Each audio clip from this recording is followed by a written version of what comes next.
செந்தமிழ் அதற்கு முன்பு தமிழ் தோன்றிய முன்னே பேசிய ஐயா செல்வேந்திரன் கூட சொன்னார் குமரி கண்டத்தில். அதெல்லாம் பெரிய கடகோளால் அழிந்து போனது. அதுவும் உங்களுக்கு தெரியும். பகுதி ஆற்றுடன் பன்மொழி அழுத்தத்து குமரிக்கோடும் கொடுங்கடல் கொண்ட என்று சொன்ன 6 கடல்கோள்கள் பழந்தமிழகத்தை அழித்திருக்கிறது. இன்று எஞ்சிய நிலம்தான் இந்த தென் தமிழகம். இதற்கு நாவலம் தீவு என்று பெயர். காரணம், நாவல் பழ மரங்கள் மிக அதிகமாக செழித்தோங்கி வளர்ந்த பிரதேசம் இது. ஆகையால் பாருங்க, அவையாருக்கும் முருகனுக்கும் வேற எந்த பழத்தை வச்சு கதை இல்லை, நாவல் பழத்தை வச்சு தான் கதை. அதை தரும் மாம்பழத்தை வச்சா பலாப்பழத்தை வச்சு இல்லை, நாவல் பழத்தை தான் அவர் முருகன் வந்து சுட்ட பழம் வேண்டுமா சுடாத பழம் வேண்டுமா என்று அவை கேட்டார். காரணம், இது நாவல் பழம், இது நாவல தீவு. ஜம்புங்கிறத வடசொல் நவப்படுத்து. இந்த நாவல தீவு, இந்த ஜம்பு தீபத்தை வச்சு தான் வெள்ளைக்காரர்கள் எதிர்த்து 1801 ஜூன் மாதம் 16ஆம் தேதி மருதுபாண்டியில் ஜம்பு தீபு பிரகடனம் என்று ஒன்று வார் டிக்ளரேஷன் கொடுத்தார். திருச்சியிலேயே ராமேஸ்வரம். ஸோ அப்படிப்பட்ட அந்த இடத்துல பேசி வந்த செந்தமிழ். இந்த செந்தமிழை தவிர வேறு வகையாக பேசக்கூடிய தமிழ் தான் கொடுந்தமிழ். உதாரணத்துக்கு மலையாளத்தை சொல்லலாம்.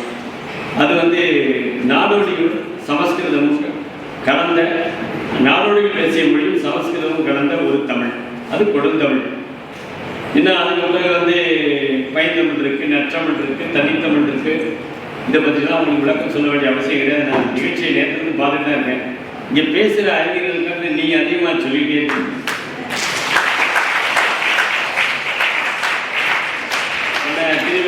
இங்கே வந்து நான் ஊக்குவிக்க ட்ரை பண்ணக்கூடாது.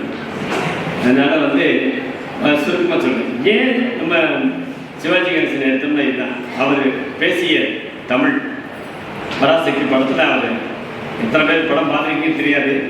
முதல் தமிழுக்கு சிறப்பே நகரம் தான். அது வேறு எந்த மொழியிலையும் கிடையாது.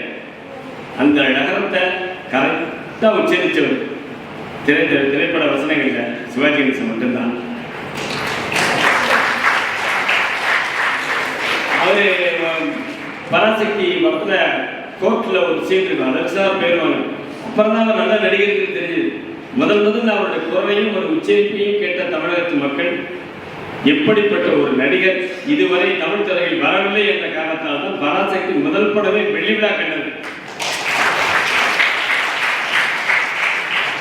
அதுபோக பராசக்தி படம் தான் தமிழகத்தை தாண்டி இலங்கையிலே, வெளிநாட்டிலே வெள்ளி விழா கண்ட முதல் படம். அப்படி அவரு அதில் பேசியிருப்பார்.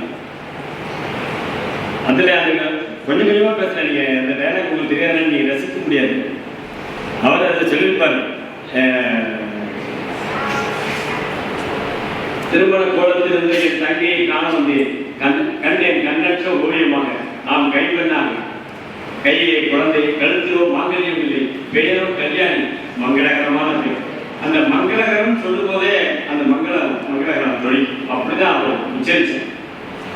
இந்த மாதிரி கல்யாணியை பணம் தோற்றியது, பகட்டு தெரிந்தது, ஓடினாள் வாழ்க்கையின் ஓரத்திற்கே ஓடினாள், அவள் ஓட்டத்தை தடுத்திருக்க வேண்டும், அவள் வாட்டத்தை போக்கியிருக்க வேண்டும் என்று சட்டத்தை காக்க நினைப்பவர்கள் அப்படின்னு அவர் பேசின ஸ்டைல் அழுதுகிட்டு. அதாவது முதல்ல ஒரு நடிகர் தான் என்ன எக்ஸ்பிரஷன் கொடுக்கணுங்கிறத மனசில் ஏற்றிக்கணும். அவங்க எழுத்தாளர் எழுதி கொடுத்த திரைக்கதை வசனகர்த்தா எழுதி கொடுத்த அந்த வசனங்கள் ஞாபகம் இருக்கணும். அதை வந்து உணர்ச்சி பூர்வமாக பேசணும், எக்ஸ்பிரஷன் வரணும். நீங்கள் தயவுசெய்து உங்களுக்கு சந்தர்ப்பம் கிடைத்தால் சிவாஜி கணேசன் படங்கள் எல்லாம் ஒரு சில படங்களை பாருங்க. எப்படியெல்லாம் நடிச்சிருக்காரு, எப்படிலாம் காமிப்பாரு. அவர் 300 படம் நடித்தார். 300 படத்துலையும் 300 நடை நடந்தார். ஒரு படத்தில் நடந்த நடை இன்னொரு படத்தில் நடக்க மாட்டார். அது போக என்ன கேரக்டர் இருக்கிறாரோ அந்த கேரக்டர் தன் உடல் மொழியை ஏற்றுக்கிறார். அவருடைய நடிப்பை தொல்காப்பியத்தில் மெய்ப்பாட்டியல் இருக்கு இல்லையா, நகை அழுகை இடிவரம் வருது, அந்த 8 சுவைகளுக்கும் எப்படி சிவாஜி நடிச்சிருக்காரு. அவருடைய குவாலிஃபிகேஷன் என்னன்னு கேட்டீங்கன்னா 3rd ஸ்டாண்டர்ட் டிஸ்கண்டினியூ. பாதியில் ஸ்கூல் போகல, நாடகத்தில் நடிக்கணும்னு போயிட்டார். 7 வயசில் நடிக்கணுங்கிறதுக்காக தன்னை ஒரு அனாதை என்று சொல்லி நாடக கம்பெனியில் சேர்ந்தவர் சிவாஜி கணேசன். ஆனால் அவர் தொல்காப்பியத்தில் சொல்லப்பட்டிருக்க அந்த மெய்ப்பாட்டியில் சொல்லப்பட்டிருக்கிற அத்தனை சுவைகளையும் அவர் தன்னுடைய நடிப்பில் வெளிப்படுத்தியிருக்கிறார். தன்னை அறியாமல் அதே ஒரு பகுதியாக வைத்தும் இன்றைய காலகட்டத்தில் அமெரிக்காவில் நியூயார்க் ஃபிலிம் அகாடமியில் என்ன சொல்லிக் கொடுக்குறாங்களோ மெத்தட் ஆக்டிங் அப்படின்னு ஒன்று சொல்லிக் கொடுப்பாங்க. அதை படித்தவங்க தான் மார்லன் பிராண்டோ, இந்த கிளின்ட் ஈஸ்ட்வுட், அப்புறம் அந்த ஆல்பாசினோ போன்ற நடிகர்கள் தான். ஆனால் அதுக்கு சில ரூல்ஸ் அவர் எழுதியிருக்காரு. ஸ்டானிஸ்லாவ்ஸ்கின்னு ஒரு ரஷ்ய நாட்டாங்க. அவர் எழுதிய நூல்களையும் அவர் எழுதிய அந்த தகுதிகளையும் அதை சிவாஜி கணேசன் நடிப்பாற்றலை நான் ஒப்பிட்டு பார்க்கும்போது மிக ஆச்சரியமாக போயிருக்கும். அந்த ரஷ்ய நாட்டு அறிஞர் என்னென்ன எழுதியிருக்கிறோ அந்த வீதிக்கெல்லாம் அந்த தகுதிக்கெல்லாம் சிவாஜி கணேசன் தன்னைத்தானே பொறுத்து கொண்டு நடத்தியிருக்கிறார். அது ஒரு மிக ஆச்சரியமான விஷயம். இது ரெண்டையும் வச்சு தான் நான் சென்னை பல்கலைக்கழகத்தில் நான் அந்த செந்தமிழை அவர் உச்சரித்த விதம் முதல்ல ஒரு படத்தில் சொன்னேன், அப்புறம் பராசக்தியில் சொன்னேன். இதில் அந்த நிலந்தருவி திருவில் பாண்டியன் ஒரு பாண்டியன் அவனுடைய சபையில தான் இந்த தொல்காப்பியம் அரங்கேற்றமாயிருக்கு. அது பிறகு தமிழர்கள் பரவல் இரண்டாம் தமிழகம் கபாலபுரத்திலிருந்து தமிழர்கள் அது அழிஞ்ச பிறகு தமிழர்கள் பரவல் வடக்கு நோக்கி போயிருக்கு. அதுதான் சிந்துவெளி நாகரிகத்தை உருவாக காரணமாக இருந்தது. மேற்கு நோக்கி வந்த தமிழர்கள் தான் இன்றைக்கு இந்த நிகழ்ச்சி முடிஞ்ச பிறகு நீங்க பார்க்க போறீங்களே கீழடி, அந்த இடத்துல சேர்ந்த இடம் தான் மேற்கு நோக்கி தமிழர்கள் குடியேறிய இடம். அது பாண்டிய மன்னர்கள் அங்கே குடியேறினாங்க. இன்றைக்கு கீழடியில தான் அவங்க அகழ்வாராய்ச்சி நடத்திட்டு இருக்காங்க. அது பக்கத்தில் மணலூர்னு ஒரு போர்டு போட்டிருக்காங்க ரோட்டு மேலே. அந்த மணலூரை என்றைக்கு தோன்றுகின்றார்களோ அநேகமாக பூமிக்கடியிலே முடத்திருமாறன் பாண்டியன் இருந்த அரண்மனையும் புதை கொண்டு இருந்திருக்கும். இனிமேல் தான் அது நமக்கு தெரியும். நீங்க பார்க்க போறீங்க. ஒரு இலக்கியமும் வரலாறும் தெரிஞ்சாதான் ஒரு மனுஷனால எல்லா விஷயம் பேச முடியும். வெறும் வரலாறு மட்டும் பேசிட முடியாது. அது இடையன்னா நம்முடைய சான்றுகளை தான் அதிகமாக இலக்கியத்தில் தான் குமரிக்கண்டம் என்று ஒன்று இருக்கிறதா இல்லையா என்ற விவாதமே பெரிய அளவில் நடந்து இருக்கிறது. ஆனால் இதுல புறநானூறு ஒரு பாடல் வரும். பழியாக சாலை முதுகுழுமி பெருவெழுதி பாண்டியன நெட்டுமையாங்கிற ஒரு பாடல் ஒருத்தர் பாடினார்.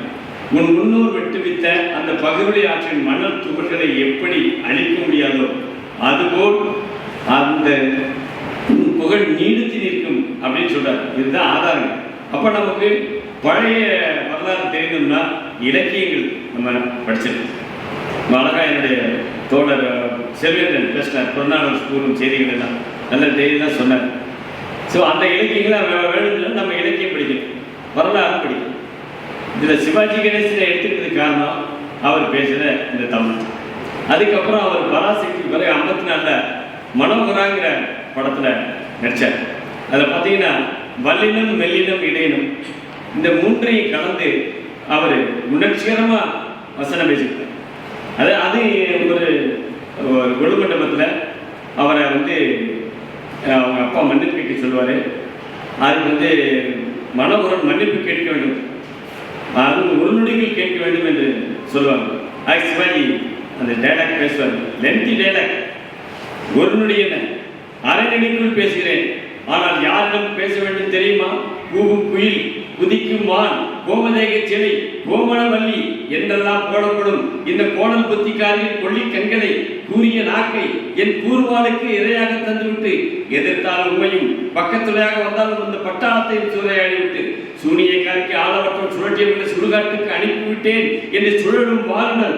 இதை பூரா பாருங்க, நகரம் நுகரம் இதெல்லாம்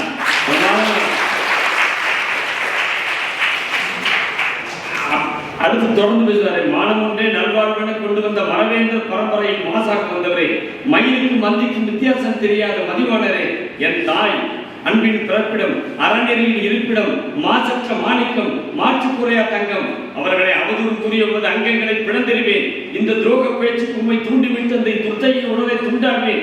நெஞ்சிலே துணிவிருந்தால், தோளிலே வலுவிருந்தால், எடுத்துக்கொள்ளும் உமது வாளை, தடுத்துக்கொள்ளும் உமது சாவை, இந்த தடுக்குக்காரியின் குழுக்கு சிரிப்பிட நீர் கோழையாகிவிட்டார். மாணவர்களுக்கு தடுக்கு குழுக்கு கோழை.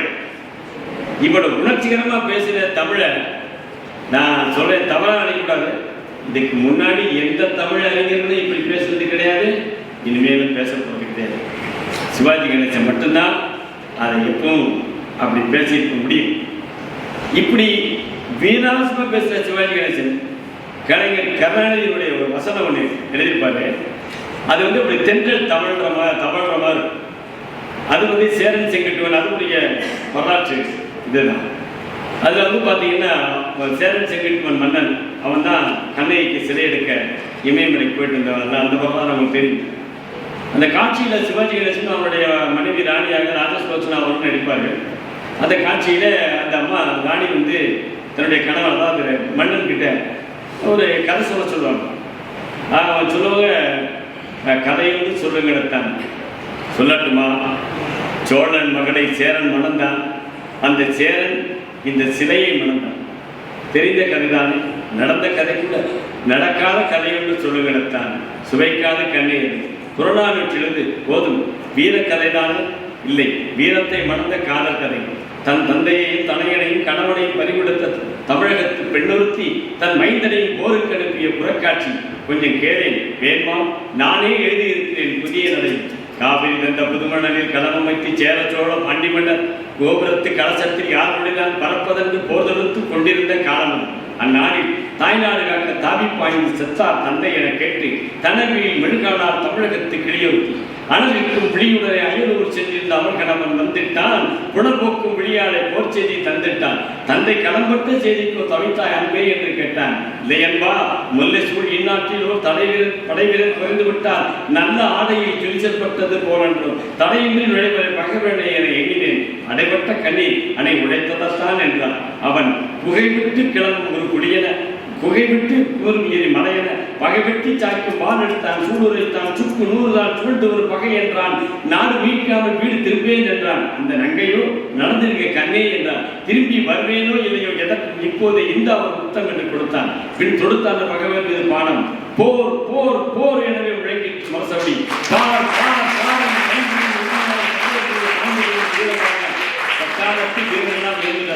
அந்த கட்டாணி முத்தானும் கண்வழியே சிரித்திருந்தான். களத்திலே அத்தானுக்கு கிடைத்த ஒரு வெற்றிகள் கேட்டு விட்டு வீரர்கள் வந்தனர். வெற்றி உன் கணவனுக்கே என்றனர். வீட்டோருக்கு தோழிகள் வந்தனர்.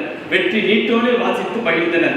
அப்போது ஏனந்த மனிதன் வந்தாலோ அந்த இழவு செய்தி சொல்வதற்கு என்னவே பெண்பாவாய் கண்ணல்ல கலங்காது களச்செய்தி கடைசி செய்தி கேளென்றார். அந்தோ மாவிலை தோரணம் கட்டி மணவிழா மேலே வாழ்விலே ஒன்றானும் என்று சொன்ன மணாளன் நல்ல சாவிலே அழைத்து விட்டான். குத்தான வளர்ந்த குடும்பம் இதை கொத்தாமல் கொத்திவிட்ட கொடுஞ்சாக பழித்து அழித்து வைத்தான். பணிவெல்லும் வழிகாட்டி பணவெல்லம் மொழிபேசி பள்ளியனை கவிவானும் நாளெல்லாம் வீழ்ந்தானோ இனி இது தூங்காத கண்டானோ என்று மயங்கி வீழ்ந்தார். மயங்கி வீழ்ந்த அவள் செவிகளில் வெற்றி வேகத்தால் வேற்றினார் அரச தட்டு மோசம் பட்டதுதான் தாமதம், கெட்டதுதான் கெட்டது நமது குடி முழுவதும் பட்டுடைந்து போகட்டும் என்று மட்டில்லா போக நாட்டிற்கு அன்றே வீட்டிற்கே வாழ்வேன் என்று அத்தையிலா கல்வி வட்டியிலா நாய்வாக்கு விலகின்ற தமிழ்நாட்டு மாதரசி தொட்டிலிட்டு தான் வளர்த்த துய செல்வன் அத்தையின்றி கல்வி கற்க ஆலமரத்திலே ஆசாரிடம் சென்று நினைவு கொண்டான். அங்கு சென்றான். அம்மா என்று ஓடி வந்தான். மழை மொழி அப்பா தாத்தா ஊர் திரும்பினாரோ என்று கேட்டான். திரும்பி வந்து சாவூர் சென்று விட்டார். என் மகனே நீயும் வருக என்று அழைத்தான். வந்து நின்றான். குடக்கொடுந்து எரிந்து கொண்டே கூறுகின்றார் குடவழக்கு. தம்பி, எதிரியின் படையெடுப்பால் தலைவிரிந்து போய்விட்ட மரமாய் போய்விட்டுதான் நமது குடும்பம். கவலை இல்லை, இந்த நிலம் உள்ளவரை நம் புகழ் இருக்கும், மாணவர் இருக்கும் என்று தலைமகன் தன்னை தாவி அழைத்து சீவி சிங்காரித்து ரத்த காவி பிடிந்த வான் கொடுத்து சென்று வா மகனை செருவனை நோக்கி என்று அனுப்பிவிட்ட புற காட்சிதனை போற்றி பாடாதான் உந்தோ பூமகளே இந்த பூவுலகில்.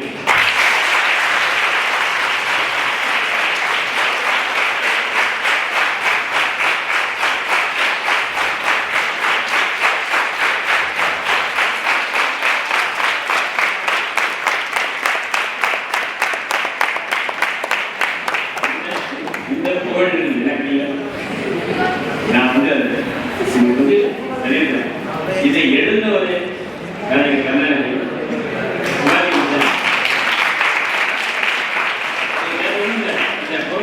கெடுகை பாடப்பட்டதில்லை, அந்த பாடலை வச்சுதான் அவர் எழுதினாரு.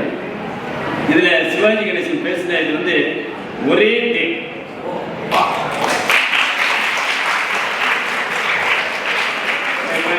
சமீபத்தில் கூட படத்தில் பார்த்து விவேக் பேசியிருப்பார். ஒரு நடிகை அவர் தான் டைரக்டர் சொல்லுவார், ரொம்ப லென்த்தி பார்த்து பேசணும் சார் போஸ்ட் அப்படிங்கிறது ரொம்ப சார்னு எடுத்துக்கலாம், போஸ்ட் தனியாக எடுத்துக்கலாம். சார் ரெடியாக இருக்கு. இதுதான் லென்த்தி டைலாக்னு விவேக் காமெடி பண்ணுவாங்க. இந்த மாதிரி இவ்வளவு லென்த்தி டைலாக சிவாஜி ஒரு டேக்கில் பேசி, இது ஒரு காரணம் உங்களுக்கு. சிவாஜி எந்த அளவுக்கு தமிழை வந்து சரியாக உச்சரிச்சாரு நீங்கள் அதை புரிஞ்சு. ஏன்னா ஒரு சார் நடத்துறது வந்து ஒரு பட்டறை தானே உங்களுக்கு. நீங்கள் நான் வயலமாக சொல்லிக்கணும் மாதிரி சொன்ன மாதிரி, அதுக்காக நீங்கள் கேட்கறதுக்காக தான் பேசுகிறேன். என்ன இது என்ன பெரிய விஷயம் தான், இதை விட பெரிய விஷயம் பாருங்கள். எடுத்து முடித்தோடனே அந்த இயக்குனரும் ஒளிப்பதிவாளரும் தனியாக போய் பேசுகிறாங்க. சிவாஜி கிட்ட என்னப்பா விஷயம், என்ன நீங்கள் உங்களுக்குள்ளே பேசிக்கிறீங்க. இல்லை இல்லை நீங்கள் பேசுகிறத எடுத்துட்டோம், ஆனால் உங்கள் வாய்ஸ் ரெக்கார்ட் ஆகலை. எப்படி வந்துருக்குன்னா அந்த இசிஜி பார்த்துருப்பீங்கல்ல, நம்ம இசிஜி, அந்த இசிஜியில் சைடில் கிராஃப் போகும்ல, இந்த மாதிரி இவர் பேசுனது கூட கிராஃப் மாதிரி இருக்குது ஃபிலிமில், ஆனால் ரெக்கார்ட் ஆகும். அப்போ என்ன பண்ணலான்னு கேட்டிருக்காரு சிவாஜி, திரும்பி நீங்கள் பேசுங்க. இந்த 16 பக்கத்தையும் திருப்பி பேசுறதுங்கிறது நினச்சி பார்க்க முடியுமா? ஒரே மாதிரி எப்படி பேச முடியும்? ஒரே டேக்கில் பேசுங்க.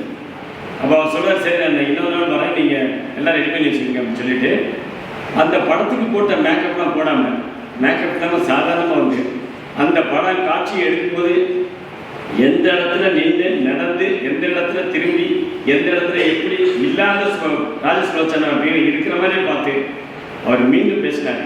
அவர் பேச ஆரம்பிச்சோன்னா இவங்கெல்லாம் சேர்ந்து அப்படியே பார்க்குறாங்க. ஏன்னா இவருடைய வாய்ஸும் அந்த ஃபிலிமில் இருக்கிற கிராஃபும் சின்கனைஸ் ஆகணும். ஆகணும் 810 அடி அந்த ஃபிலிம். ஒரு ரீலுங்கிறது 900 பார்க்குறாங்க. 100 அடி 200 அடி எல்லாத்துக்கும் ஹார்ட் பீட் ஏறிட்டே. இவர் தொடர்ந்து அதே மாதிரி பேசி 810 அடியையும் மிகச்சரியாக உச்சரிப்பார்.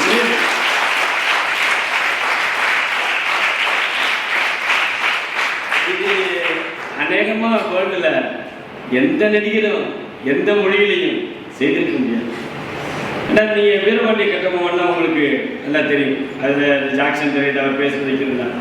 நான் என்ன சொல்ல வரேன்னு கேட்டீங்கன்னா, அவர் பேசுகிற வசனம் இல்லை, எங்களோட வயலுக்கு வந்தாயான்னு பேசுவார். அவர் மந்திரியை தவறு செஞ்சுப்பாரு. ஒரு லெட்டர் வரும் பிரிட்டிஷ்காரங்க, அந்த லெட்டரை வாசிப்பார். வெள்ளையத்தேவன் ஜெமினி அடிச்சு எழுதியிருப்பவன் அவனோ இவனோ அல்ல, பொறுப்புள்ள அதிகாரி கலெக்டர் லூசிங்டன் அப்படின்னு அவர் மந்திரி கேட்பார். கோடையிலங்கி வந்தவர் கட்டபொம்மன் கேட்பார், இறந்தவர்கள் யார் முக்கியமானவர்? எங்கள் கோட்டை காவல் தலைவர் பாண்டித்துறை தேவர், அவர் தான். என்னப்போ அநியாயம் கேட்பார் மந்திரி. அந்த சிவாஜி பேசுவார் பாருங்க, அனல் குணல் கனல் எல்லாம் அதுதானே கேட்டு புனித போராட்டவாது தானே தலைவரே நீ அமைதி காக்க அரசே என்ன ஆச்சரியக்குறி. உணவு தானியத்தை முடக்கி ஊர் பஞ்சத்தை வளர்ப்பதை கண்டிக்க போய் நீரை கொள்ளையடித்து கொலை செய்து அல்லவா இன்று எதிரிகள் நம்மை ஏளனம் செய்யும் அளவுக்கு வைத்து விட்டு அல்லவா தலை கவிழ்ந்து விட்டது, நான் வறண்டு விட்டது, கனம் இறங்கி விட்டது, சிரம் இறங்கி விட்டது. போதும் அண்ணா போதும், என்னை மன்னித்து விடுங்கள் அப்படிமா மந்திரி. நான் மன்னிப்பது சுலபம் வச்சேன். குமுறுவாருங்க, நீங்க பாருங்க. அப்படி குமுறிட்டே பேச எதுக்கு நான் இதை சொல்றேன்னு கேட்டீங்கன்னா, எந்த சூழ்நிலையிலும் எப்படிலாம் தமிழ் பேசப்பட்டிருக்கு சிவாஜியால அப்படிங்கிறது தான். வேற நீங்க அதெல்லாம் அந்த இந்த காட்சியெல்லாம் பார்க்கணும் கண்டிப்பா. ஏன்னா அப்படி நடிச்சனால தான் அவர் என்ன சொல்றாருன்னு கேட்டீங்கன்னா, அவர் ஒரு கடத்தை சொல்றாரு ஒரு பேட்டியில, நான் தமிழை சரியாக உச்சரித்த காரணத்தால் தான் எனக்கு பெயரும் புகழும் அதை வைத்து செல்வமும் வந்ததென்று பெரியவர்கள் எல்லாம் கூறுகிறார். ஓம் என்ற பிரணவத்தின் தமிழ் என் தமிழ், ஆழ்வார்கள் பேசிய தமிழ் என் தமிழ், இப்படி சிவனடியார்கள் பேசிய தமிழ் என் தமிழ். நான் தமிழை பேசும்போது வல்லினத்திற்கும் மெல்லினத்திற்கும் ஊனம் வராது. எப்படி சொல்றாரு கான்பிடன்ட். அப்படி ஒரு தமிழ் பேசின ஒரு நடிகர் அவர். இந்த ஸ்டானிஸ்லாவ்ஸ்கி சொன்ன பற்றின நடிப்புக்குன்னு ஒரு கதை இல்லை. அவர் ஒரு விதியில் ஒன்று என்ன சொல்றாரு கேட்டீங்கன்னா, எவன் ஒருவன் தாய்மொழியில் மிக உயர்ந்த நிலையில் இருக்கிறானோ அவன் மிகச்சிறந்த நடிகனாக வருவான். அதுக்கு பெரிய அடையாளமே சிவாஜி கணேசன் தான். அவரை கண்டு தமிழ் யாரும் பேச முடியாது. நீங்கள் சிவாஜி வரதுக்கு முன்னாடி தமிழ் பேசினாங்க. நான் தான் எங்களை சந்திக்கலாமா அப்படின்னு இந்த கதை கேட்பாங்க. சந்திக்கலாம் கிடையாது, பாட்டு பாடுற மாதிரி தான்.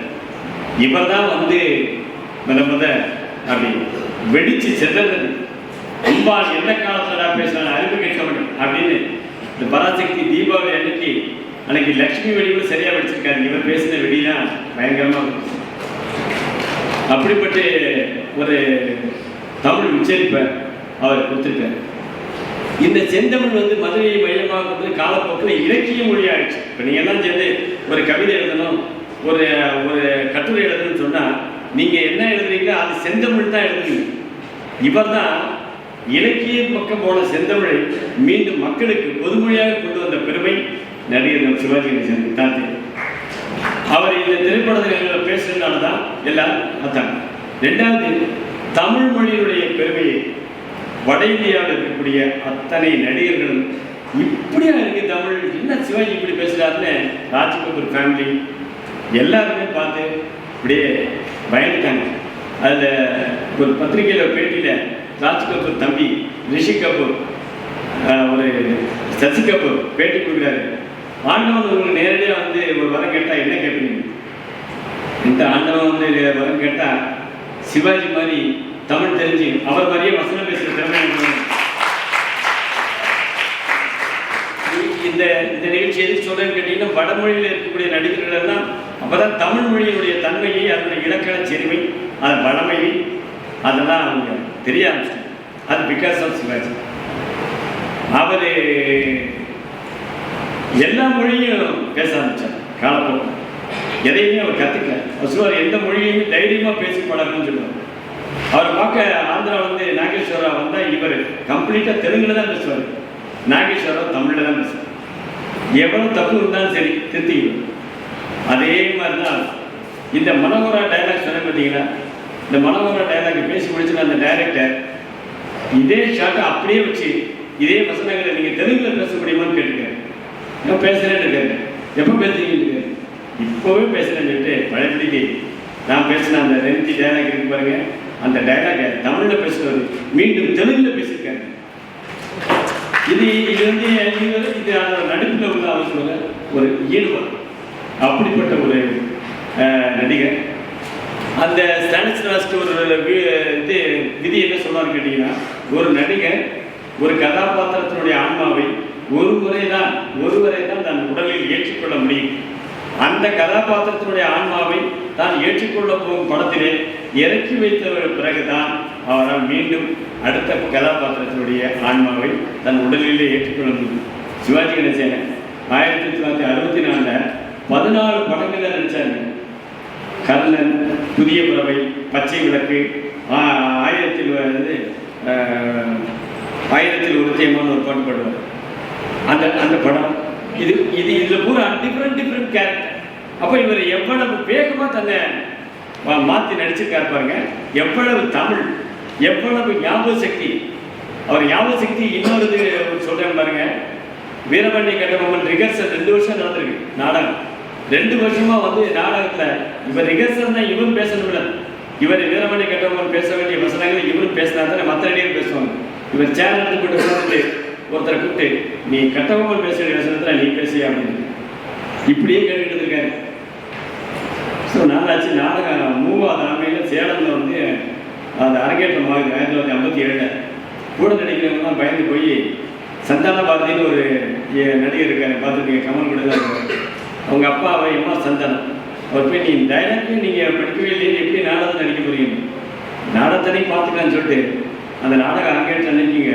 அவர் அந்த 300 பக்கம் டைலாக்கை அந்த நாடகத்தில் முதல் அவரே பேசிட்டார். இதெல்லாம் வந்து இதுதான் அவருடைய தமிழ் மொழி மேலே அவர் வச்சுருக்க அது ஒரு பற்றுதலை நமக்கு தெரியுது. இதே மாதிரி தான் தங்கப்பதக்கம் படத்தில் அது நாடகத்திலேருந்து திரைப்படமாக்கும்போது 1 வாரம் ரிகர்சலை பார்த்துட்டே தான் இருந்திருக்காரு. அவர் வசனமே பேசி பழகணும். அந்த நாடகம் அரங்கேற்ற அன்னைக்கு அவர் பேசியிருக்கார். அவர் ரொம்ப டெடிக்கேட்டடாக இருந்தார். இந்த இந்த மெய்ப்பாட்டியலையும் ஸ்டானிஸ்லாஸ்க்கு எழுதிய மெத்தட் ஆக்டிங் நோட்ஸையும் சிவாஜி கணேசன் ஃபாலோ பண்ணதை வச்சு தான் நான் வந்து சென்னை பல்கலைக்கழகத்தில் எந்த வயசில் நான் எம்ஏ ஜாயின் பண்ண தெரியுங்களா? என்னுடைய 55வது வயசு.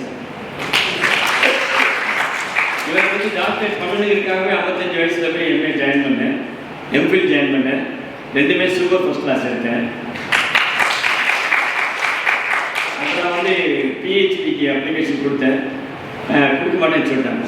ஏன்னா உங்களுக்கு 60 வயசு 62 வயசாச்சு சார், பிஹெச்டினா அதெல்லாம் இப்போ ஈஸியாக முடியும், எவ்வளோ கொஸ்டின் நம்ம எழுதுறது அது முடியாதுன்னு சொல்லிட்டேன்.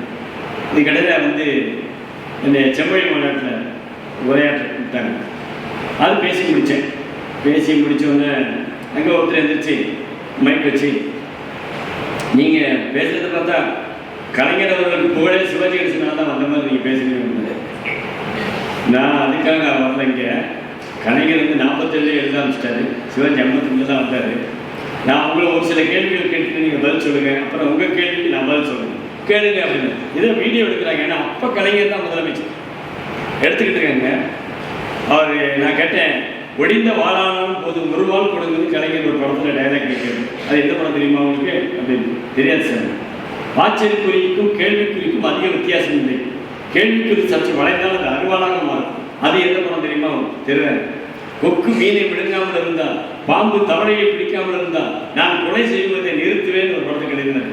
அது என்ன படம் தெரியுமா? தெரியாது. இதெல்லாம் தெரியாது உங்களால இல்லை, உங்கள் தவறு இல்லை, உங்களை வந்து ரீச் ஆகும். ஏன்னா அந்த நடித்த நடிகர்கள் சரியாக பேசுது. சிவாஜி கணேசன் தான் முதலில் தமிழை தமிழாக பேசிய ஒரே தமிழ்.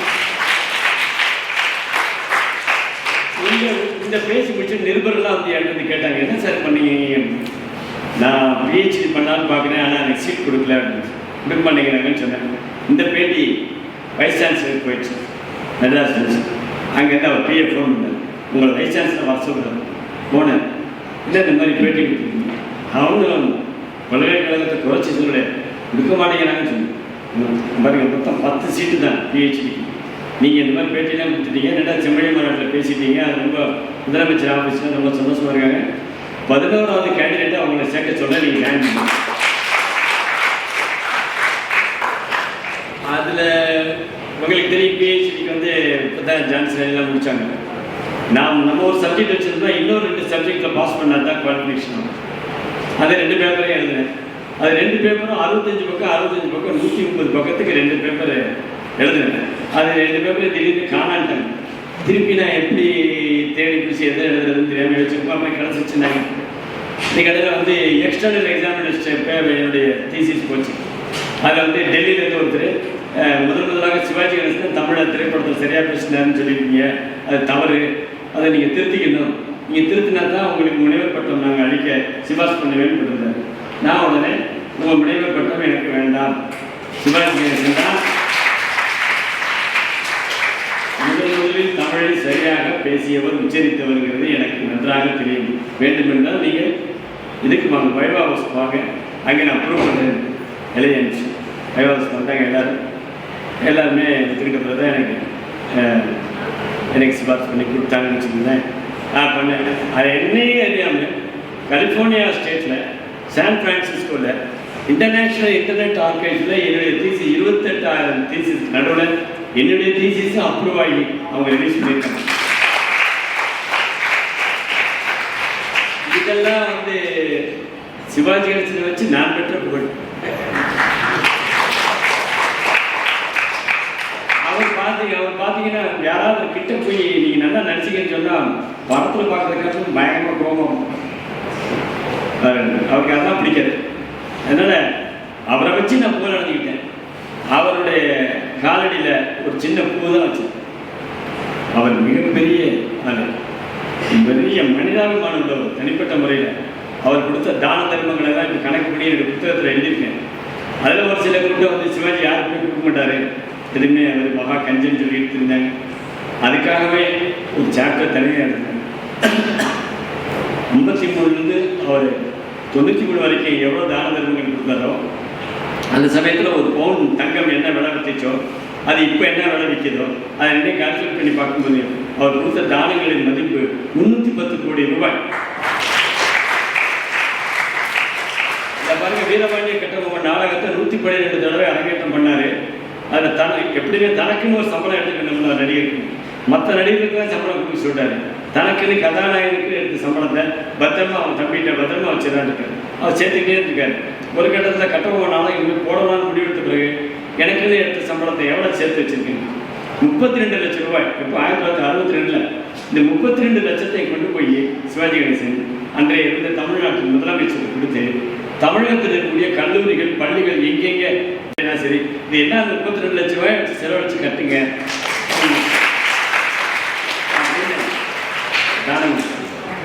இங்கே நம்ம பேசுறது அவர் பேசிய தமிழ் மட்டும்தான். இங்கே கூடுதலாக அவரை பற்றி நான் சொல்ல விரும்புகிறேன். நீங்கள் எல்லாம் தெரிஞ்சுக்கணும். ஏன்னா சிவாஜி கணேசனை பற்றி நன்றாக அறிய வேண்டும் என்று சொன்னால் தமிழ் அறிய வேண்டும். நீங்கள் ஏற்கனவே தமிழில் தான் பெரிய படித்த மாணவர்களாக இருக்கீங்க. அதனால் கூடுதலாக கொஞ்சம் நீங்கள் சிவாஜி கணேசனை பற்றி நீங்கள் தெரிஞ்சுக்கணும். அவர் நடித்த படங்களை எல்லாம் கொஞ்சம் பாருங்கள். நான் சொன்ன சரிதானு பாருங்க. இப்படி தான் ஒரு ஆள் பேச முடியுமா அப்படிங்கிறதுக்கு உங்களுக்கு ரொம்ப ஆச்சரியமாக இருக்கு. இப்போ திருவிழா இடத்துல நக்கீரன் சீனை கூட சொன்னார். இந்த அதில் வந்து அந்த குறுந்தொகை பாடல் கொங்குதேர் வாழ்க்கை நீங்கள் எல்லா தமிழறிஞரையும் கொண்டு இந்த ஐயா அந்த குறுந்தொகை பாடலை கொஞ்சம் பாடி காட்டுறீங்கன்னு சொன்னால் சாதாரணமாக படிப்பாங்க. கொங்குதேர் வாழ்க்கை அஞ்சிரை திரும்பி காமன் சொப்பாதை கண்டது மொழிமொழி சிவாஜி திருவிழாவில் எப்படி சொன்னார் பார்த்தீங்கன்னா உங்களுடைய பாட்டுடைய பிழை இருக்கிறது அப்படி நடந்துகிட்டே பேசுவாங்க. அப்படி திரும்பி கொங்குதேர் வாழ்க்கை அஞ்சிரை திரும்பி காமன் சொப்பாதை கண்டது மொழியோ பையிலிருந்து கெளிய நட்டு மயிலில் செடியிட்டதை அறிவு கொடுத்ததை நரியும் உணவோ நீ அறியும் பூவே அப்படின்னு சொல்லி அவர் முடிக்கிற ஸ்டேஜ் பாண்டியன் பார்க்குற பார்வை இது எல்லாமே தமிழை சரியாக உச்சரிச்சுக்கிட்டு அவர் நடிச்சிருக்கு. அவர் வந்து பாடல் இல்லாமல் டான்ஸ் இல்லாமல் ஒரு படம் நடித்தார் ஹாலிவுட் ஸ்டைல். அந்த நான் அவர் என்னென்னமோ ட்ரை பண்ணி பார்த்தார். இப்போ கதாநாயகி யாராவது கதாநாயகன் வந்த பிறகு வில்லனா நடிக்க ஒத்துக்குவாங்களா? அவர் கதாநாயகன் ஆன பிறகு எல்லாம் சில்வர் ஜூப்ளி ஓடின பிறகு ஒரு நடிகர்கிட்ட போய் நீங்கள் கதாநாயகன் நடிகை நான் வில்லனா நடிக்கிறேன்னு நினச்சேன். அந்த படத்தை பார்த்தா வில்லன் தான் நல்லா நடிச்சிருந்தார். கதாநாயகன் கண் பார்வையெல்லாம் மாற்றிவார். சில பேர் சொல்லுவாங்க சிவாஜி மீசை எப்படி வச்சிருக்காரு எப்படி சொல்லுவாங்க. பார்வையினாலே மட்டும்தான் அவர் நடிப்பை மாற்றுவார். இப்படி முத்துவமுத்தனோட படம் வச்சு டெவலாக் ஒருத்தர் வில்லன் ஒருத்தர் அவங்க பிரதர்ஸ் 2 பேர். நீங்கள் அந்த சமயத்தில் பார்த்தீங்கன்னா சொல்லுவாங்க ஷூட்டிங் போனால் அந்த வில்லன் பாத்திரத்தை எடுத்துக்கிட்டு இருந்தாங்கன்னா சிவாஜியை பார்க்க போகும்போது உங்களை அவர் வாங்கன்னு சொல்கிறது உட்கார்ந்து சொல்கிறது வில்லன் மாதிரியே இருக்கும். சாதாரணமாக சொல்ல மாட்டார். அந்த படத்தில் எப்படி பார்க்குற அந்த மாதிரி உட்கார் டீ சார் கார் சார் அப்படின்னு அப்படியே வாழ்ந்துட்டு இருந்தார். அதனால அப்படி வரும்போது அவர் உறுதுணையாக நின்றது அவர் பேசிய தமிழ். அதனால தான் அவர் சொல்கிறாரு நான் பேசிய தமிழுக்கு பள்ளியிடம் வெளியிடத்துக்கு குணம் வராது. நான் பேசிய தமிழ் ஆழ்வார்கள் பேசிய தமிழ் வள்ளுவன் பேசிய தமிழ். இந்த நாடு செழிக்க வேண்டும் என்றால் தமிழ் வாழ வேண்டும். இப்போ இந்திய போராட்டத்தை பற்றி நான் சொன்னாங்க மேடையில். போராட்டம் இல்லாமல் மத்திய அரசாங்கத்தை கண்டிக்காமல் அவர் பேசிய தமிழ் மொழியினால வட இந்தியர்கள் தமிழை ரசிக்க ஆரம்பித்தாங்க. வெற்றி அப்படி அடைஞ்ச அது அது அது வந்து அவர்கிட்ட ஒரு இந்த ஒரு தனிப்பட்ட ஒரு சிறப்பு. அந்த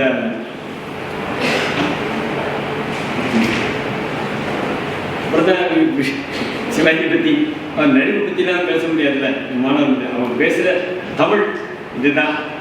அந்த தமிழை நீங்கள் நல்லா கொஞ்சம் பாருங்கள்.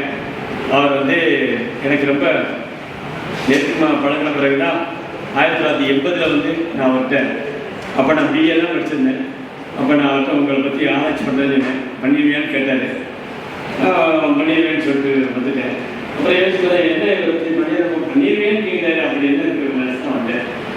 80க்கு பிறகு நான் 2 வருஷம் கழிச்சு நான் பிஸ்னஸ்லாம் பண்ணி முடிச்சுட்டு அவருக்கு வாக்கு கொடுத்துருக்கவே பிறகு அவரை பற்றி படித்தாங்க. அவர் வாழ்ந்த தெரு, அவரோட பழைய நண்பர்கள், அவர் விளையாட்டு அந்த தெரு, நாடகத்தை அவர் கூட நடிச்சவங்க, அந்த நாடகத்தை என்ன பண்ணாரு இதெல்லாம் நான் சேகரிச்சு எழுதுறதுக்கு 1650 பக்கம் அந்த புத்தகம் வந்துட்டு கிட்டத்தட்ட 12 ஆண்டுகள் ஆச்சு எனக்கு இதை முடிக்கிறது. தினந்தோறும் எழுதிட்டு இருந்தேன். அதில் நாடகத்தை கூட அவரை பற்றி பல பேர் சொன்னாங்க. எல்லாரும் நாடகம் மேலே சேர்ந்தால் மினிமம் 3 வருஷம் கழிச்சு தான் மேலே ஏற்றுவாங்க. இவர் சேர்ந்த 10வது நாள் இவர் மேலே ஏற்றுங்க. அப்போ இவர் பார்த்த கண்டுபிடிச்சாங்க. அதுக்கு ஒன்றுன்னு பார்த்தீங்கன்னா இவர் நாடகத்தை சேர்ந்து அந்த நாடகக்குழுவில் 250 நடிகர்கள் நடிச்சுட்டு இருந்தாங்க. பூரா சின்ன பசங்கள் எல்லாம். அப்போ வாழ நடிகர்கள் தான் நடிப்பாங்க. இந்த 250 நடிகர்கள் நடிக்கிற நாடகங்கள் ஒரு 10-15 போடுவாங்க நாடகங்கள். இந்த 10-15 நாடகங்கள்லையும் இந்த 250 நடிகர்கள் எந்தெந்த நாடகத்தில் என்னென்ன டைலாக் பேசுவாங்களோ அத்தனையும் மனப்பாடம் பண்ணி வச்சிருக்காரு அந்த சின்ன வயசுல சிவாஜி கணேசன். அதனால யாராவது நடிகர் உடம்பு சரினா கணேசனை கூப்பிட்டு மேக்கப் மாட்டி நீ போடு நீ நடி. அதனால இவருக்கு லீவே கிடைக்கல. நாடகம் சேர்ந்து 5 ஆண்டுகள் கழித்து தான் இவர் வீட்டுக்கு போறாரு. அவங்க தாயார் இறந்து போயிட்டு தான் நினச்சிட்டாங்க. மகனை காணாம இறந்து போயிட்டாங்க. போனோன்னே கட்டிப்பிடிச்சு அழுதுருக்காங்க. அவங்க அண்ணங்க 2 பேரும் இறந்துட்டாங்க இவர் நாடகத்தில் நடிக்கும்போது. அது கூட லீவ் கிடைக்கல. ஏன்னா அந்த கடிதங்கள்லாம் அவர் கையில் தரப்படலாம். இதைத்தான் அவர் ராஜபாட்டு ரங்கத்தில் எல்லாம் சீனா வச்சுருக்காரு. தங்கச்சி இறந்தப்ப இவர் சின்ன தம்பி பாட்டெலாம் பாடுவார். அதெல்லாம் ரிஃப்ளெக்ட் பண்ணுறது. அது மாதிரிலாம் அது மாதிரி பட்னியாக கிடந்திருக்காரு. பட்னியாக கிடக்கும்போது இரவு அவங்க காலையில் பட்னி, மத்தியானம் பட்னி, நைட்டில் பட்னியாக கிடக்க முடியாது. நைட்டில் போய் வயற்காட்டில் கிழங்குகளை தோண்டி தின்னு பசியை ஆற்றி முடிச்சிருக்காரு. அது பூராமே நடிப்புக்காக அவர் தன்னை ஈடுபடுத்தி கொண்ட அந்த ஒரு ஈடுபாடு.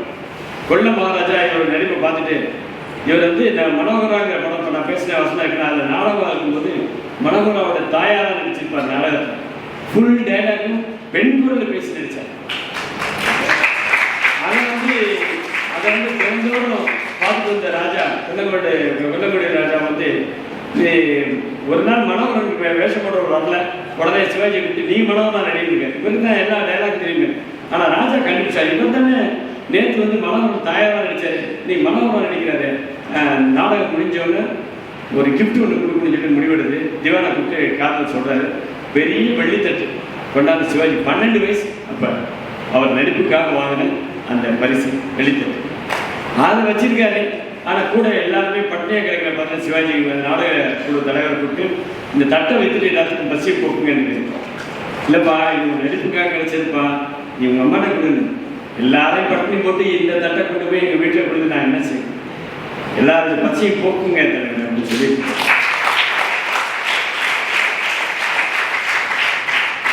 இவர் இதெல்லாம் ஒரு டைம் இருக்கிறனால பேசுது. இவர் நாடகத்தில் இருக்கும்போது மக்களுக்கான சபாங்க நடத்துறது சரியாக நடக்காமல் அது பட்னியாக நடந்துச்சு. அது NS கிருஷ்ணன் எப்பவுமே யாரும் பட்னி போட விட மாட்டார். அந்த நாடகக்குழு விளைச்சி வாங்கி எல்லாத்துக்கும் சாப்பாடு கொடுத்தார். அந்த சாப்பாடு போட்டு அந்த மங்களக்கான சபாங்கிறது இன்றைக்கி மெட்ராஸில் சென்ட்ரல் ஸ்டேஷன் பக்கத்தில் போகிற ரோட்டில் ஒரு இடத்துல தங்க வச்சுருந்தார். NS ஸ்டேஷன் எதிர்த்த வரிசையில் உள்ள வீட்டில் தான் MG ராமச்சந்திரனுடைய வீடு. சிவாஜி அந்த நாடகத்தில் இருந்தாலும் NSக்கு இன்ட்ரடியூஸ் பண்ணி வச்சுருக்காரு. தம்பி கணேசங்கிற பையன் நடிப்பான் அப்படின்னா சிவாஜி MG ராமச்சந்திரன் போய் தினந்தோறும் இங்கே சென்ட்ரல் ஸ்டேஷன்லேருந்து குடம்பாக்கம் வரைக்கும் நான் நடந்து போய் சின்ன சின்ன விஷயங்கள் நடித்து 100 ரூபா 50 ரூபா 60 ரூபான்னு வாங்கிட்டு வந்த காலகட்டத்தில் வந்த உடனே சிவாஜி கூப்பிட்டு கணேசா காலையில் சாப்பிட்டுக்க மாட்டேன், மத்தியானம் சாப்பிட்டுக்க மாட்டேன், வா என் கூட கூட்டிகிட்டு போய் பாலும் சப்பாத்தியும் வாங்கி கொடுத்தோம். அதை மனசுலேயே வச்சுது சிவாஜி. 54 சிவாஜிக்கு 10 படம் புக் ஆச்சு. எம்ஜிஆருக்கு 1 படம் புக் ஆகல. இவர் ஒரே மனசு ஒரே வருத்தம், என்னடா நமக்கு இவ்வளோ படம் புக் ஆகிருக்கு, நான் பட்னி கிடக்கும்போது நமக்கு சாப்பாடு போட்ட அண்ணன் படம் இல்லாமல் இருக்கான்னு சொல்லி அப்போ தான் மலைக்கல்லன்னு ஒரு படத்தை எடுக்க ஆரம்பிச்சோம். அந்த ப்ரொடியூசர் கூப்பிட்டு இது அண்ணன்கிட்ட கொடுத்துருங்க. இவர் சொல்லலை, அவர் சும்மா வேலையெல்லாம் இருக்காரு. அண்ணனுக்கு தான் இந்த படம் இந்த கதையை லாயக்கு, அவர் தான் ஒரு பாறையில் இந்த பாறையில் சாவுவார், கத்தி சண்டை போடுவார், அவர் கொடுங்க. அதுக்கப்புறம் எம்ஜிஆருக்கு தெரிஞ்சு மனசு ரொம்ப ஈல்டாயிட்டாங்க. என்னடா நம்ம மேலே இவ்வளோ பாசமாக இருக்கான்னு சொல்லிட்டு அதுக்கப்புறம் 2 பேரும் சேர்த்து கூண்டுக்கிட்டேங்கிற படத்தை நடித்தாங்க. எம்ஜிஆர் இப்போ எனக்கு 1 ரூபா கொடுக்க போதும், சிவாஜி போய் நினைக்கிறதே எனக்கு பெருமைன்னு சொல்லி வாங்கிட்டேன். அதுக்கு பிறகு குடும்பத்துக்கு பயங்கர போட்டு இருந்துச்சு, அரசாங்கம் போட்டு இருந்துச்சு. அப்புறம் எம்ஜிஆர் முதலமைச்சர் ஆகிட்டார். முதலமைச்சரான பிறகு சிவாஜிகிட்ட பழைய பாசத்தோட பழகினாரு.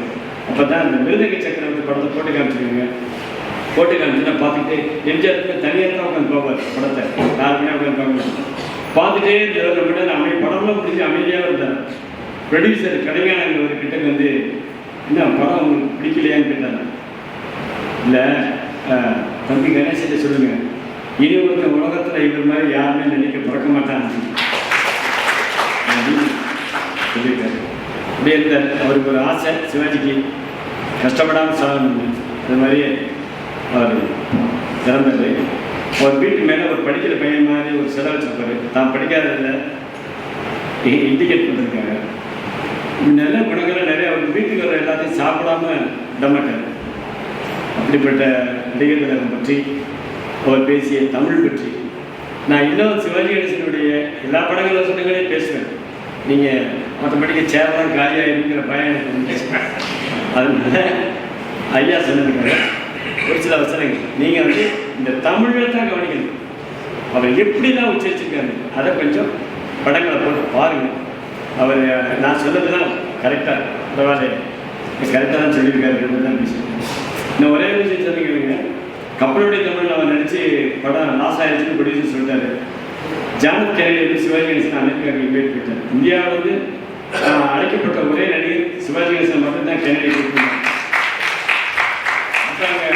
அங்கே போகும்போது இவர் வந்து அந்த ப்ரொடியூசரை கூப்பிட்டு, நான் போகிறதுக்கு இன்னும் 10 நாள் தான் 11 நாள் தான் இருக்குது, ஏதாவது கதை வச்சுருந்தா சொல்லுங்கள், ஏற்கனவே நஷ்டமாயிடுச்சுன்னு சொல்லுங்கள். இல்லை நீ போயிட்டு வந்து நடிகன்னு, நீ கதை இருந்து சொல்லுங்கள், நடிச்சுட்டு போயிடுங்க. ஒரு கதை இருக்கு, கதை சொல்லியிருக்கேன். அது காமெடி. பலே பாண்டியாங்கிற படம், 3 கேரக்டர் சிவாஜி, 2 கேரக்டர் எம்ஆர்ஆர். இந்த படத்தை எடுக்கணும். அதனால் ஏவியில் எல்லா ஃப்ளோரையும் மற்ற ஷூட்டிங் நான் கேன்சல் பண்ணிட்டு சிவாஜி சார் நைட் டே வீட்டுக்கே போகாமல் 11 நாளில் நினச்சி கொடுத்த படம் தான் பலே பாண்டியன். சிவாஜி சார் பற்றி நான் கூறிய கருத்துக்களை அமைதியாக கேட்டது. சில இடங்களுக்கு கைதட்டி எனக்கு உற்சாகம் மாணவ நண்பர்களுக்கு நன்றி கூறி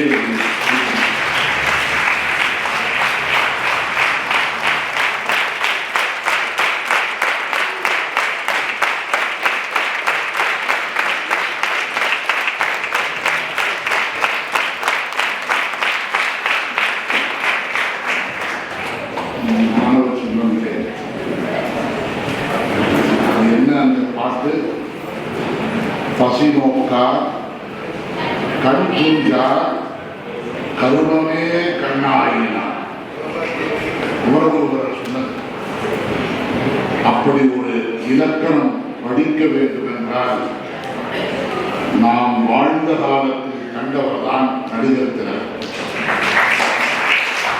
நடிகர் திலகத்தினுடைய திரைப்பட வசனங்களை குறித்து பேராசிரியர் மருதுபோகன் அவர்கள் இன்றைக்கு ஆற்றிய உரை ஒரு நுட்பமான உரை. ஒன்று சொல்லுகிறேன், எங்களுக்கெல்லாம் மாணவ பருவத்தில் நினைவு தெரிந்து பாரதியார் எப்படி இருப்பார் என்றால் நடிகர் திலகத்தை பார்த்த பிறகுதான் அப்போதைய தமிழில் வாவூசி எப்படி நடப்பார் என்றால் நடிகர் திலகம் வளர்ந்தார். எப்படி தன்னுடைய இன்னுயிரை ஈந்து இந்த நாட்டிற்காக விடுதலைக்கு குரல் கொடுத்தான் என்றால் நடிகர் திலகம் பிறந்தார். ஏன் இன்றைக்கு நீங்கள் எல்லோரும் சென்னைக்கு வந்தால் கடற்கரை ஓரம் இருக்கும் திருவள்ளுவர் சிலை உடைய திருமுகம் நடிகர் திலகத்தினுடைய திருமுகம் தான். அவர்தான் அந்த கட்சிகளாக படமாக நின்று இன்றைக்கு பாடமாக கச்சிலையாக திருவள்ளுவராக நடிகர் திலகம் தான் நாம் மத்தியில் இருக்கிறார். பேராசிரியர் அவர்கள் பேசும் பொழுது அற்புதமான வசனங்களை சொல்லும் பொழுது முத்தமிழறிஞர் கலைஞர் சிரித்துக் கொண்டே பார்த்தார்.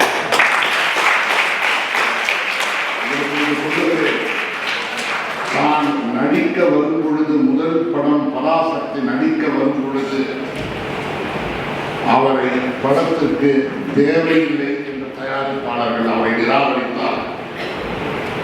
இவருடைய குரலும் சரியில்லை, இவர் உருவம் பொருந்தவில்லை, காலம் கணியட்டும் என்று அவரை காக்க சொன்னார். முத்தமிழறிஞர் கலைஞர் தான் விடாப்பிடியாக இந்த படம் பராசக்தி நடித்தால் நடிகர் திலகம் தான் நடிக்க வேண்டும் என்று நின்று வாங்கி கொடுத்த திரைப்படம். இன்றைக்கு தமிழ்நாட்டில் நீங்கள் யாராவது பல உங்களுடைய தந்தையாருடைய நண்பர்கள் பெயர்களை கேட்டீர்கள் என்றால் குணசேகரன் என்று வந்தால் அது நடிகர் திலகம் பராசக்தி நடித்தார். அத்தை மாந்தர் பெயர். என்னுடைய அத்தை பலே பாண்டியா திரைப்படம் பார்த்த பிறகு பிறந்த மகனுக்கு பெயர் கதிரவன் என்று வைத்தார். அவரை எடுத்து சொல்லுகிறேன் என்றால், வாழ்க்கையில் பலருக்கு இப்படித்தான் நடிகர் திலகம் இருந்ததுதான் எங்களுக்கெல்லாம் படம் அல்ல பாடம். சாக்ரட்டிஸ் வசனம் பேசுவார். தந்தை பெரியாராக அவர் நடிக்கவில்லையே என்ற ஒரு ஏக்கம் அவருக்கு இருந்தது. ஆனால் சாக்ரட்டிஸ் படத்தில் பெரியார் கூடவே நடித்து காட்டினார்.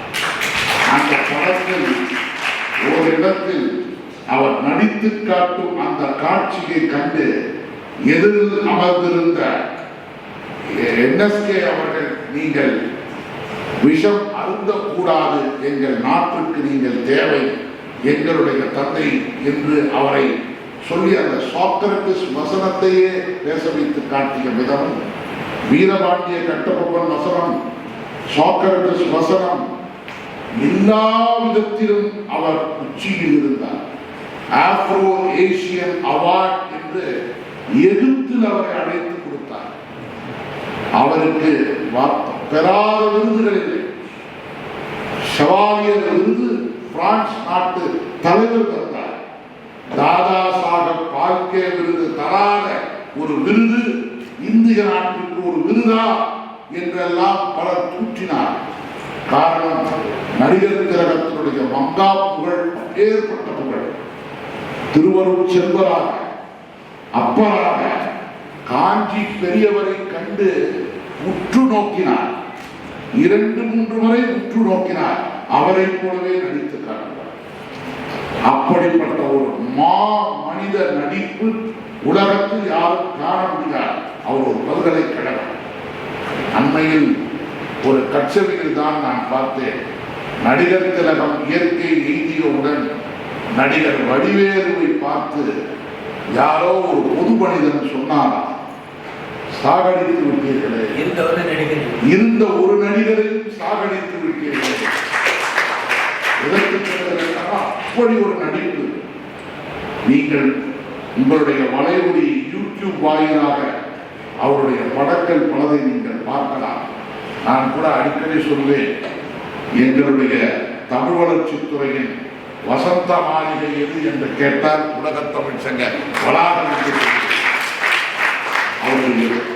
அவர் நடிகர் திலகத்துடனே இணைந்து அவர் குடும்பத்துடன் பழகி 10 ஆண்டுகள் முனைவர் பட்டத்தை பெற்று அற்புதமாக 3 படலங்களாக வண்ணமயமான நூல்களை எழுதி அவருக்கு யார் தருவார் பரிசு என்பதற்கு போட்டியாக மலேசிய நாட்டிலிருந்து குமார், நான் தருகிறேன், இது என்னுடைய அரும்பணி, நடிகர் திலகத்தை நாங்கள் எங்கள் மலேசிய நாட்டு தமிழ் பள்ளியில் அறிமுகம் செய்கிறோம் என்று 600 புத்தகத்தை அவர் தன்னுடைய செலவேற்று நூலில் அங்கிருக்கும்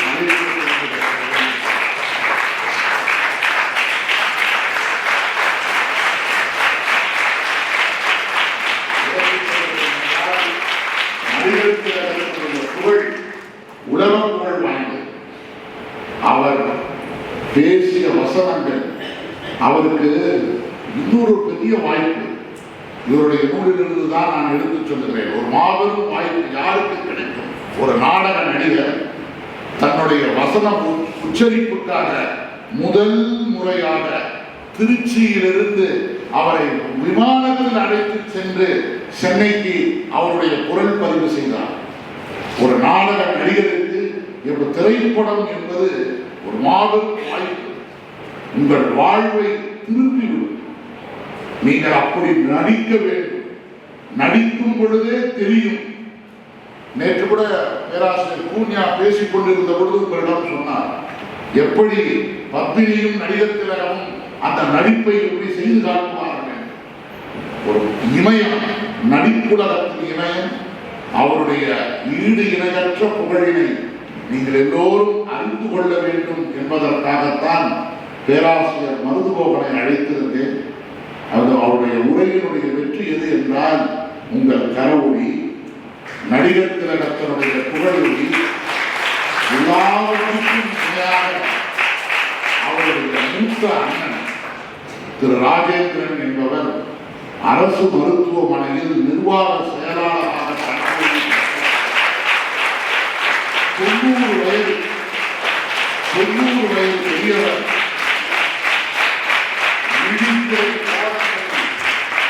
கண்ணீர் பெருக்கெடுத்து தன்னுடைய இரவில் பேசுகின்ற அந்த அரிய காட்சியை காணும் பொழுது நான் எல்லாம் உண்மையாகவே நெகிழ்ந்தேன்.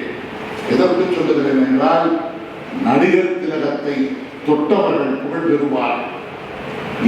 விடாஸ் டச் என்று சொல்வார்கள். ஷேக்ஸ்பியர் வசனங்களை அவர் பேசி காட்டுகிறது.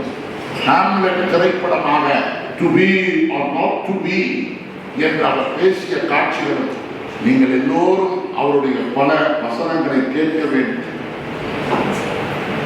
இவருடைய இன்னொரு சிறப்பு என்னவென்றால், மருதுமோகன் ஐயாவுடைய சிறப்பு தான் எனக்கு அதிகமாக தெரியும்.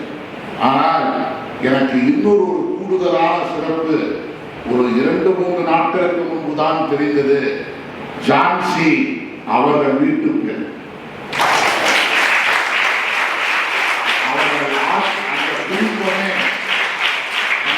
தமிழ் பணியாக ஆற்றி வருகின்ற அந்த பணியில் பேராசிரியரை நான் அழைத்த பொழுது, உங்களிடம் நான் ஜான்சி ராணி என்றும் எங்களுடைய பேராசிரியரை அழைத்து பேச வைக்கிறேன் என்றார்.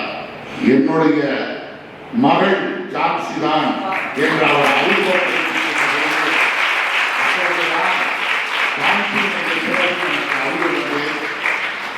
எங்களுக்கும் மாணவ செல்வங்களுக்கும் நடிகர் திலகத்தினுடைய மங்கா புகழை பேசியதற்காக இளந்தமிழர் இலக்கிய பயிற்சி பட்டறையின் சார்பாகவும் தமிழ் வளர்ச்சித்துறை சார்பாகவும் உங்களுக்கு நாங்கள் பெருமிதமான நன்றி தெரிவிக்க கடமைப்பட்டிருக்கிறோம்.